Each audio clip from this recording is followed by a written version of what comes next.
மகர ராசிக்காரங்களுக்கு எப்போது ஒரு குட் டைம் ஸ்டார்ட் ஆக போகுது? எப்போங்க விடிவு காலம் பிறக்குது? இப்போ கட்டாத பாடுபடுறோம், ரொம்ப கஷ்டப்படுறோம். இந்த படாத பாடுக்கு உண்டான அளவுக்கு நமக்கு வெகுமதி கிடைக்குதா, அல்ல ஒரு அங்கீகாரம் கிடைக்குதா, அல்லது ஒரு சம்பள உயர்வுகள் இருக்கா, அல்லது ஒரு ஏதாவது ஒரு நம்மளை ஒரு முக்கியத்துவப்படுத்துகிறாங்களா அப்படின்னா அது ஒரு பெரிய கேள்விக்குறியாக வந்து உட்காருது மகர ராசிக்காரங்களுக்கு. சரி, இப்போது அந்த மகர ராசிக்காரங்களுக்கு இப்போ ஏற்பட்டு கொண்டிருக்கக்கூடிய சூழ்நிலை மாற்றம் எப்போது வரும் அப்படிங்கிறது தான் இப்போ நம்ம பார்க்கக்கூடிய ஒரு பிரத்யேக பதிவு. எப்போது விடிவு காலம் மகர ராசிக்கு? வாக்கிய முறைப்படியாக சனி பெயர்ச்சி நடக்குது பாருங்க, மார்ச் மாதம் 6ஆம் தேதி 2026. அதற்கு மேலே நிச்சயமாக மகர ராசிக்காரங்களுக்கு அருமையான ஒரு விடுவு காலம் பிறக்குதுங்க. இப்போ நடக்கக்கூடிய இந்த விஷயங்களுக்கெல்லாம் முக்கிய காரணியாக ஜாதக ரீதியாக உங்களுக்கு வரக்கூடியது என்னன்னா, முக்கியமானது சனி பகவான். 2ஆம் பாவத்தில் இப்போ சனி பகவான் இருக்கிறார். 7.5 சனி நடந்துக்கிட்டு இருக்குங்க மகர ராசிக்கு. அதே மாதிரி குரு பகவான் 6ஆம் பாவத்திலே மறைஞ்சிட்டார். சரி, இப்படி மறைஞ்சிட்டாரே, இதனால் என்ன விஷயம், எப்படியான சூழ்நிலைகள் இருக்குது, இது எப்போ மாறும் அப்படின்னா, முதல்ல சனி பெயர்ச்சி மாற்றம், அடுத்ததாக குரு பெயர்ச்சியினுடைய மாற்றம். இப்போது நல்லா கவனிங்க, 7.5 சனிங்கிறது 3 விதமாக நம்ம பிரிச்சுக்கணும்.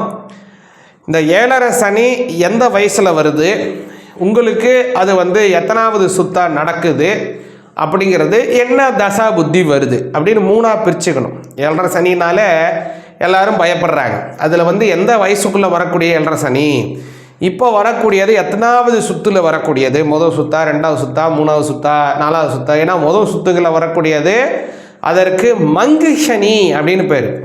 மங்குதல் அப்படின்னால என்ன அர்த்தம்னா, உங்களுடைய விஷயங்கள், உங்களுக்கு இருக்கக்கூடிய கிரியைகள், உங்களுக்கு இருக்கக்கூடிய கீர்த்திகள், உங்களுக்கு இருக்கக்கூடிய லாவண்யங்கள் இது எல்லாமே குறையும், மங்கி போகும். அதுக்கு மங்க சனி அப்படின்னு பேர். அடுத்ததாக வருவது, அதாவது முதல் சுத்து வந்துட்டார், அதுக்கு அடுத்து அப்படியே சுற்றிட்டு 2வது சுத்து உங்களுடைய வாழ்க்கைக்கு வராரு, உங்களுடைய நட்சத்திரத்துக்கு அப்படின்னா வாழ்நாளில், அதற்கு பொங்கு சனி அப்படின்னு பேர். அப்போ என்னாகும், அதீதமான வளர்ச்சிகள் ஏற்படும், குடும்பத்திலே சுபிச்சங்கள் ஏற்படும், நல்ல வளர்ச்சிகளை தருவார், நிதான போக்கை தருவார். தனி இருந்தாலே ஸ்லோவாக இருக்கும், அதுக்குன்னு தடப்படான்னு நடக்காது, ஆனால் நல்லதை கொடுப்பார்.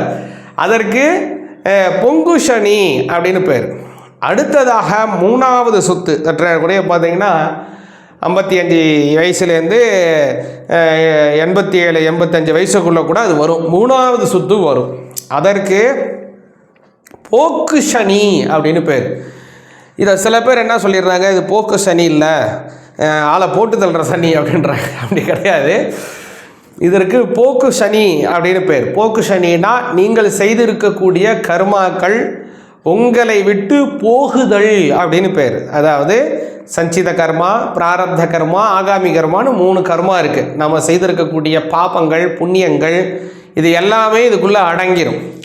அதனால் இதற்கு ஊழ் அப்படின்னு பேர். அதாவது சஞ்சித ஊழ், பிராரப்த ஊழ், ஆகாமி ஊழ் அப்படின்னு சொல்லுவாங்க. அந்த ஊழ் வினை இருக்கு இல்லையா, அந்த ஊழ் வினை எப்படி இருக்கோ அதற்குண்டான பலன்களை எல்லாம் பூர்ணமாக சனி பகவான் கொடுப்பார். அதற்கு போக்கு சனி அப்படின்னு பேர். அதன் பிறகு 4வது சுத்து வரும்.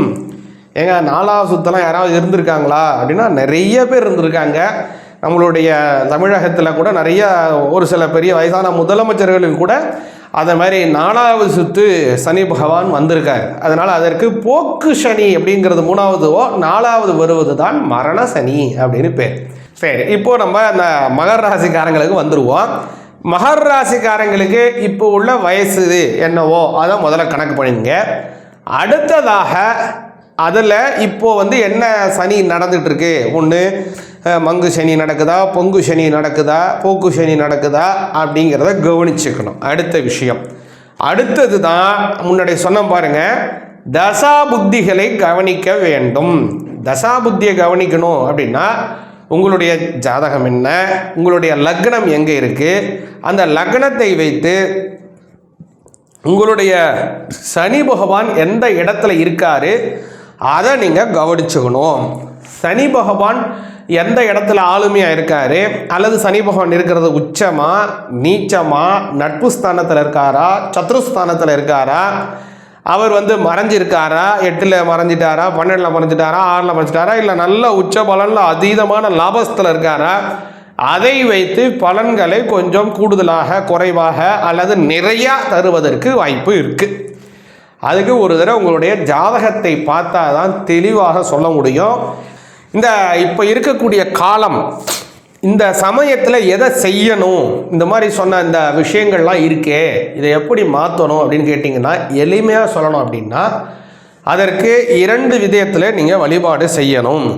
ஒன்று சனி பகவானை வணங்குவது, இன்னொன்று சனி பகவானினுடைய காரகமாக இருக்கக்கூடிய ஐயப்பன், தர்ம சாஸ்தா, கருப்பண்ண சுவாமி, சங்கிலி கருப்பன், மாடசுவாமி, சங்கிலி மாடன், ஜோதி ருத்ரன், இதெல்லாம் இருக்காங்க இல்லையா, காவல் தெய்வங்கள், குதிரை வாகனம் கொண்ட ஆண் தெய்வங்கள், இவங்களையெல்லாம் வணங்குவது நல்லது. உங்களுடைய கிராமம் அல்லது உங்களுடைய பூர்வீக ஊர் அல்லது உங்களுடைய க்ஷேத்திரத்தில் எங்கே இருக்கார், முனீஸ்வரர் இருக்காரோ, பாடிகாட் முனீஸ்வரர் இருக்காரோ, அது எந்த சுவாமி இருக்காரோ அந்த இறைவனை வழிபாடு செய்வது ரொம்ப முக்கியம்.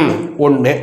அடுத்ததாக ஒரு முக்கியமானது என்னன்னா, சனிக்கிழமையில் முன்னாடியே சொன்ன பாருங்க, சனி பகவானுக்கு வழிபாடு செய்யணும். அதுக்கு என்னங்கிறத சொல்கிறேன். அவர் சனி பகவானுக்கு எள்ளு தீபம் ஏற்ற வேண்டும். இப்போ நிறைய பேர்ட்டு அந்த எள்ளு தீபம் ஏற்றணும்னு சொன்னாலே நிறைய கேள்விகள் மனசில் வந்துடுது.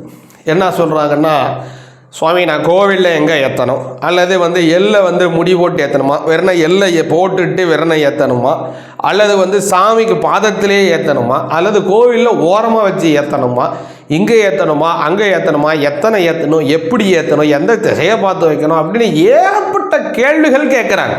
இந்த சனி பகவானுக்கு எள்ளு தீபம் ஏற்றுங்கன்னு சொன்னாலே 1000 கேள்விகள் நம்ம மனசில் பிறக்குது. அதெல்லாம் ஒரு ஐயப்பாடு தானே. சரி, இதுக்கு எளிமையாக ஒரு சில விஷயங்களை நான் உங்களுக்கு சொல்கிறேன். முக்கியம், ஒரு ஆலயத்தில் தீபம் ஏற்றுவது முக்கியம். அதுக்குன்னு சாமிக்கு அடியில் பாதத்திலே வச்சு ஏற்றணும் அப்படிங்கிறது கிடையாது, முதல் விஷயம். அதே போக சனி பகவானுக்கு பக்கத்திலே அவர் எதிரிலேயே தான் ஏற்றணுங்கிறதும் கிடையாது. ஒரு ஆலயத்திற்குள்ள எந்த ஒரு மூலையில் ஏற்றினாலும் கூட அதற்கு பலன் உண்டு. நல்லா புரிந்து கொள்ளுங்கள். இப்போ நீங்கள் குறிப்பாக சொல்லணும்னா, சனி பகவானுக்குன்னு இருக்கக்கூடிய ஒரு பிரத்யேக க்ஷேத்திரம் நிறையா இருக்குது. அதில் முக்கியமானது, தலைமையானது திருநள்ளாறு கோவில் இல்லையா.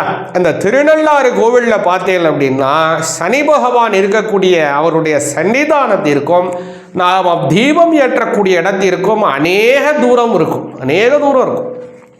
அப்போது அவ்வளோ தூரத்தையும் இருக்கே அப்படிங்கிறது கிடையாது. ஒரு ஆலயத்திற்குள்ள நாம் எந்த இடத்துல தீபம் ஏற்றினாலும் அதற்கு உத்தமமான பலன்கள் சொல்லப்பட்டிருக்கு. அதனால் சனி பகவானுக்கு நீங்கள் அவர் காலையே வச்சு ஏற்றணும், அவர் கட்டிருக்கிற கருப்பு துணி எறிகிற அளவுக்கு ஏற்றணுங்கிறதெல்லாம் கிடையாது. எங்கே கோவிலில் எங்கே அதுக்குன்னு ஒரு இடம் ஒதுக்கி வச்சுருக்காங்களோ அந்த இடத்திலே தீபத்தை ஏற்றுங்கள். அது உங்களுக்கு நிச்சயமான பலன் கிடைக்கும். அடுத்ததாக எத்தனை தீபம் ஏற்றணும் அப்படின்னு கேட்குறீங்க. இதில் முக்கியமானது என்ன அப்படின்னா, நமக்கு 7.5 சனி நடக்குது, 2ஆம் பாவத்தில் சனி பகவான் இருக்கார் அப்படின்னா 2 தீபங்கள் ஏற்றுங்க. அதனால மகர ராசிக்காரங்க இப்போ 2ஆம் பாவத்தில் இருக்கிறது, 7.5 சனி நடக்கிறதுனால 2 தீபத்தை ஏற்றுவது உத்தமமான பலனை தரும். சரி, இப்போ உங்களுடைய வீட்டில் யாரோ விருச்சிக ராசிக்காரங்க இருக்காங்க, அல்லது யாருக்கோ சிம்ம ராசிக்காரங்க இருக்காங்க, அல்லது கடகராசி. ஏன்னா இவங்களுக்குலாம் அஷ்டம சனி நடக்குது, ஒருத்தவங்களுக்கு அர்த்தாஷ்டம சனி நடக்குது, ஒருத்தவங்களுக்கு கண்டக சனி நடக்குது இல்லைங்களா. இப்போ இந்த மாதிரி யாராவது இருக்காங்கன்னா அவங்களை பிரார்த்தனை செய்து கொண்ட உங்களுடைய வீட்டில் இருக்கிறவங்க, உங்களுடைய பையனோ பொண்ணோ, உங்களுடைய அப்பாவோ அம்மாவோ, உங்களுடைய வாழ்க்கை துணைவரோ அக்காவோ தங்கச்சியோ, அவங்களுக்காக ஒரு பிரார்த்தனை செய்து கொண்டு இன்னொரு தீபத்தையும் நீங்கள் ஏற்றலாம். நல்லா புரிஞ்சுங்க. அதனால முதல்ல மகராசிக்காரங்க உங்களுக்காக 2 தீபத்தை ஏற்றுங்க. மற்றவங்களுக்காக பிரார்த்தனை செய்து கொண்டு கூட ஒரு தீபத்தை நீங்கள் ஏற்றலாம். இப்படியான வழிபாட்டை நீங்கள் செய்ய வேண்டும். அடுத்ததாக கவனிச்சிங்கன்னா, சனிக்கிழமையில் காலை 6லேருந்து 7 மணி வரை, அதே போல் மதியானம் 1 மணியிலேருந்து 2 மணி வரை, அதே போல் மாலை 8 மணியிலிருந்து 9 மணி வரை, இந்த காலத்திலே சனி பகவானினுடைய ஆதிக்கம் கொஞ்சம் அதிகமாக இருக்கக்கூடிய நேரம். அதற்கு சனி ஓரைன்னு பேர். அதனால் சனிக்கிழமை சனி ஓரையிலே அவருக்கு தீபம் ஏற்றுவது இன்னும் சிறப்பானது. அதனால் இந்த மாரி சமயத்தில் ஏற்றுங்க. அதே போல் சனி பகவான் பশ্চিமாபிமுகராக இருக்கக்கூடியவர், மேற்கு திசை பார்த்து இருக்கக்கூடியவர். அதனால் மேற்கு திசை பார்த்து தீபத்தை ஏற்றலாம்.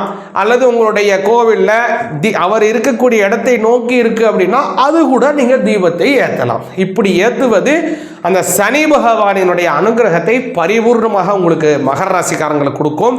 குடும்பத்திலே நல்ல சுபிச்சத்தை பெற்றுத்தரும். முக்கியமாக மகர ராசிக்காரங்களுக்கு ஒரு நல்ல விடிமோச்சம், எப்போ ஒரு விடுதலை கிடைக்க போகுது, விடிவு காலம் அப்படிங்கிறத கவனிச்சிங்கன்னா, வாக்கிய முறைப்படியாக சனி பயிற்சி நடக்குது பாருங்க. மார்ச் மாதம் 6ஆம் தேதி 2026. அதற்கு மேலே நிச்சயமாக மகர ராசிக்காரங்களுக்கு அருமையான ஒரு விடுவு காலம் பிறக்குதுங்க. சிவாய நமக.